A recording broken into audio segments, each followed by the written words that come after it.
Auto Kaya. Nah, ini adalah cerita tentang peternak desa. Di sini awal modalnya adalah 2 juta membeli indukan yang super dengan anaknya yang super. Ini sudah berlangsung selama 3 tahun.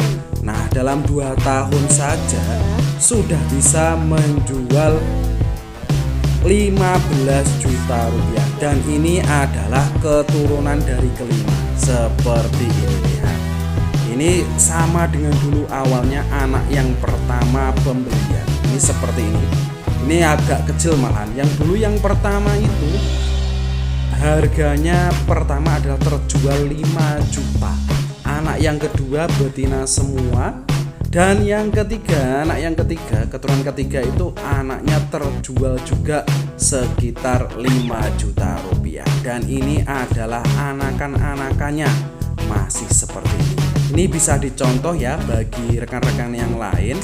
Ini bagi peternak bisa membeli indukan yang super. Nah, ini anaknya lagi keturunan yang ke-6 kalau nggak ke-7 itu tadi. Nah, ini indukannya. Wah, ini dan benar-benar sangat memberikan inspirasi bagi para peternak yang lain.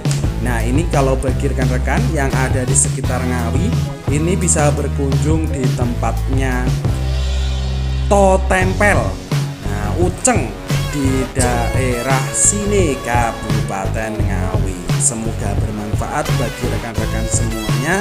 Peternak jangan banyak-banyak ya, tetapi sangat menghasilkan. Ini hanya pakannya itu cukup hanya rumput saja.